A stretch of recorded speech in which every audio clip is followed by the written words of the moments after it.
El Instituto Mexicano de Estudios Estratégicos en Seguridad y Defensa Nacionales, el Centro de Estudios Internacionales del Colegio de México y la Escuela de Gobierno y Economía de la Universidad Panamericana presentan la serie Conversaciones sobre Seguridad y Desarrollo.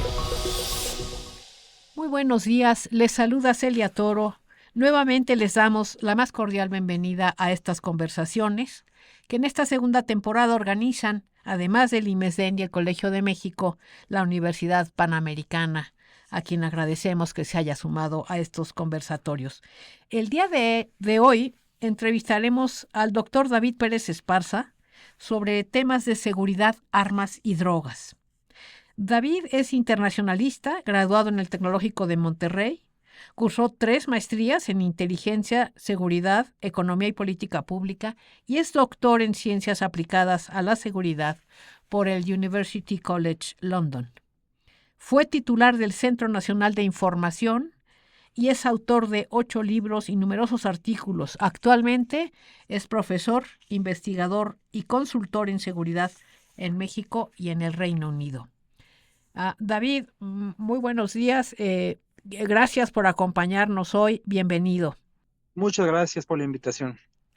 David, tú fuiste un alto funcionario en el área de seguridad en el sexenio del presidente Andrés Manuel López Obrador. ¿Cuál sería, a tu juicio, cuál es tu balance de los logros y los pendientes en esta materia? Pues mira, creo que el avance más importante fue haber detenido la tasa de crecimientos que se traía en homicidio doloso. Uh-huh. Hay que recordar que México heredó una tasa de crecimiento muy alta. En algunos municipios traían el 200, 300% de crecimiento. Sí. Había una tasa de crecimiento del 26% en promedio antes de esta administración. Y si bien es cierto, pues faltan muchas cosas por hacer. Creo que el gran éxito de este gobierno fue haber detenido, por un lado, la incidencia delictiva, la tasa de crecimiento, digamos, la tasa de crecimiento. Eso es. Naturalmente no se logró una reducción tan amplia como se hubiera querido, pero bueno, se detuvo la tasa de crecimiento, que creo que eso fue un gran éxito, y se logró revertir en algunos años entre el 3, el 4%, 5% de homicidios dolosos. Creo que ese es un logro importante. Y otro logro importante que quizá pondría sobre la mesa es la reducción en el miedo al delito, ¿no?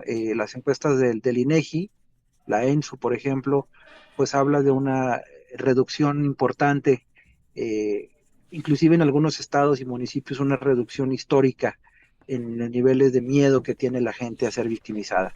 Sí. Creo que eso es muy relevante y serían, yo creo que los dos éxitos más importantes que pondría sobre la mesa. Muy bien, muy bien. Entonces, ¿qué sigue? ¿Qué sigue hacia adelante, David? ¿Cuáles serían los principales retos para la nueva presidenta Claudia Sheinbaum? Yo pondría dos temas importantes sobre la mesa. Creo que un tema que se puede trabajar mucho más todavía es el fortalecimiento a las policías locales.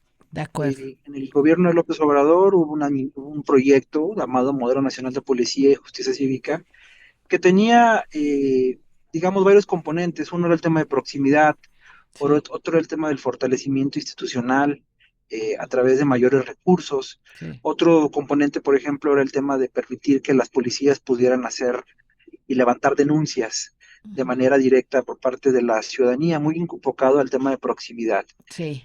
Son temas importantes. Creo que eso, el tema del fortalecimiento municipal y digamos estatal, es un tema muy relevante.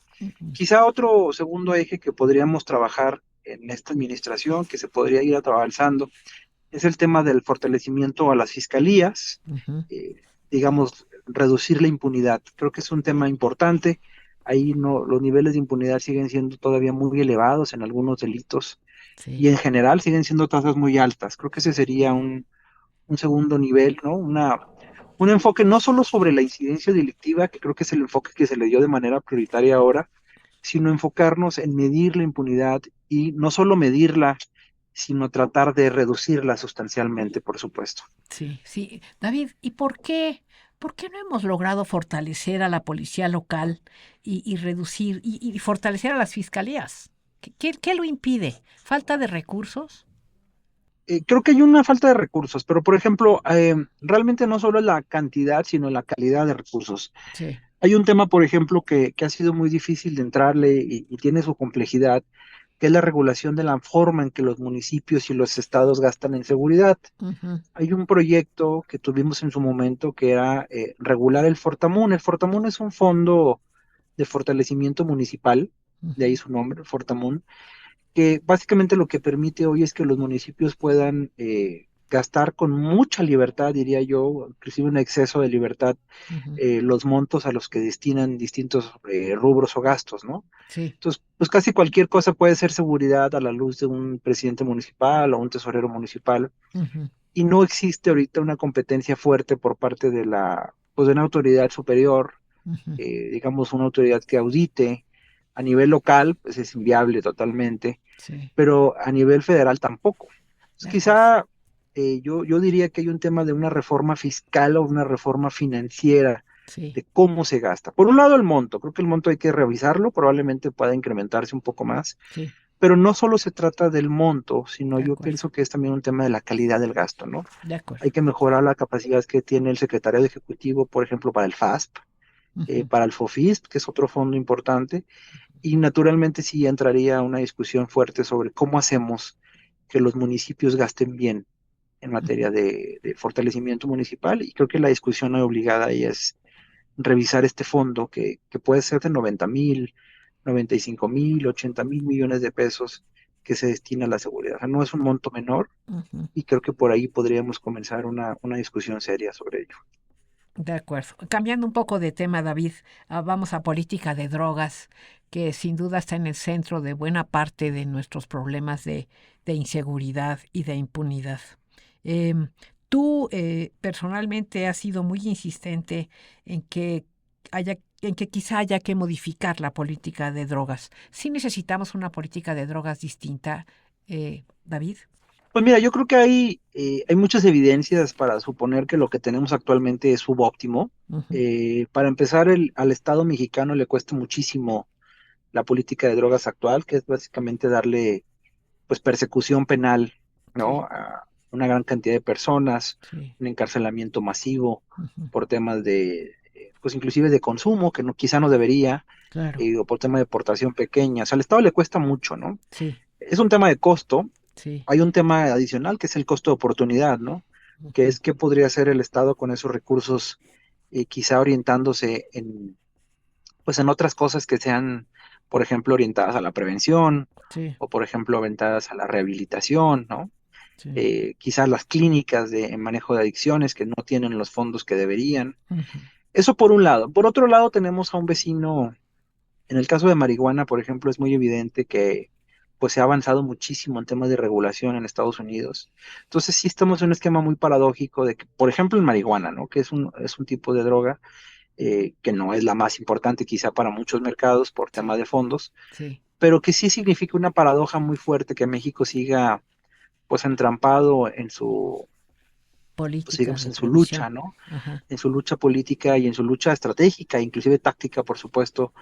Y por otro lado tengo a Estados Unidos con altos niveles de consumo y altos niveles de permisividad, ¿no? Entonces hay una sí. paradoja ahí relevante, pero quizá la consideración más importante también es que no deberíamos pensar, creo que la regulación en materia de drogas va a ser suficiente para reducir la violencia. De Que acuerdo, también creo que ese es el otro extremo. O sea, también hay que de ser muy acuerdo. cautos con Claro, no es con esa automático. impresión. Sí. Sí, hay que tomarlo en consideración porque en el fondo se trata en México no solamente de narcotráfico, que es lo que mucha gente insiste en decir, Ujú, sino de delincuencia organizada. Y eso sí, es quizá todavía peor, claro. porque lo que significa es que son grupos armados que están dispuestos pues, a ser delincuentes porque pueden pueden, digamos, mover personas de manera ilegal, pueden mover huachicol o venderlo, Sí, pueden sí. vender servicios de protección a través de la extorsión. O sea, realmente se trata de delincuencia organizada. Ujú, Entonces, aún en un escenario en el que pudiéramos regular algunas de las drogas, pues eso no quiere decir que seamos capaces de reducir la violencia necesariamente. de acuerdo, estoy ¿Sí? totalmente de Entonces hay que acuerdo tener contigo. mucho Sí, cuidado con el eso, ¿no? narcotráfico es solo una parte de la delincuencia organizada y ya no es la más importante. Totalmente de acuerdo contigo. Tenemos también otro tipo de fenómeno y de problema. Eh, a ver, Así es, otro de así cambio es. también un poquito en esa dirección. Tráfico de armas, David.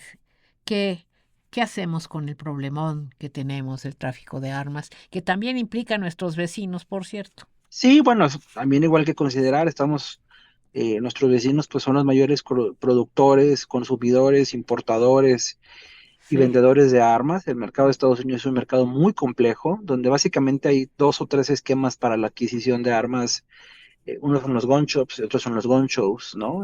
sí. Los gun shows particularmente son un esquema donde es muy fácil hacerse de un arma casi Ajá, sin ningún tipo de restricción. Entonces, por un lado tenemos esto. En México lo que tendríamos que estar trabajando son campañas de desarme mucho más fuertes. sí, Si bien es cierto, no van a resolver el problema, porque obviamente quién va a quererse desarmar si eres parte del grupo criminal, ¿no? claro. Pero había que trabajar más sobre ello. En el fondo, creo que la gran solución para México, además de lo que creo que fue muy relevante en esta administración, que fue el tema de la demanda de armas, que fue muy relevante por Sí. lo simbólico y por las posibles implicaciones que tenga, Ujú, pues México sí tendría que poner en orden la casa en materia de control fronterizo. de acuerdo. Creo que ahí hay mucho que hacer, o sea, México tiene que entender las debilidades que tiene en la frontera norte, Ujú, la gran porosidad que se mantiene, a pesar de muchos avances que hay que reconocer, sí. pero en el fondo la frontera sigue siendo muy porosa para que las armas ingresen con gran facilidad, ¿no? Ujú, Ahora es una frontera compleja, es una frontera larga, es una frontera difícil, y quizá la manera más sencilla de ir priorizando el problema sería a través del entendimiento del mercado, por ejemplo, de los gun shows, ¿no? sí, Yo he insistido mucho que es un tema que hay que entrarle, hay que entender cómo funcionan los mercados negros, sí. porque los mercados regulados de armas en Estados Unidos, pues de alguna manera están regulados, y ahí a lo mejor se pueden mejorar ciertas cosas, pero digamos no es tanto el problema. Lo que hemos estudiado y hemos encontrado es que son los mercados negros donde tendríamos que estar, los mercados negros en Estados Unidos, ¿no? De Mercados acuerdo. grises, como se les Ujú, llama, los gun shows, que son los bazares, ¿no? ujú, Eso por un lado, y por otro creo que también a México no le caería mal una discusión sobre la ley de armas. ujú, La Ley Federal de Armas de Fuego y Explosivos es del 72, sí, tiene ya pues, casi 52 años, híjole. y muchas de las armas Ni existían. que están reguladas ahí no existían Sí, justamente, claro, ¿no? sí. Entonces hay que tener una discusión con las autoridades judiciales y las autoridades de las fiscalías Sí, sobre cómo modernizamos esa ley, sí. cómo la simplificamos para que las autoridades la puedan ejecutar de manera más clara. Creo que por ahí podríamos avanzársele. Eso está muy interesante. No, me parece sumamente importante y no lo había escuchado, lo de reformar la Ley Federal de Armas y Explosivos. Se nos acaba un poco el tiempo, David. No sé si quieras decirnos algo que ya habías mencionado que se refiere a la reforma de las fiscalías. Parece ser un tema clave en todo el problema de seguridad del país, por donde lo quieras ver. ¿Por dónde empezamos? ¿Qué hacemos? ¿Qué le recomendarías a la nueva presidenta de México? Mira, creo que hay un tema de recursos en efecto, pero no deberíamos quedarnos con esta discusión. Sí, Creo que uno de los mayores temas que podría trabajar las fiscalías, por ejemplo, es hacerse de información a través de la denuncia anónima. de acuerdo. Existe un número nacional que coordina el CNI, que es el 089, y hay mucha información que puede fortalecer las carpetas de investigación que forman las fiscalías.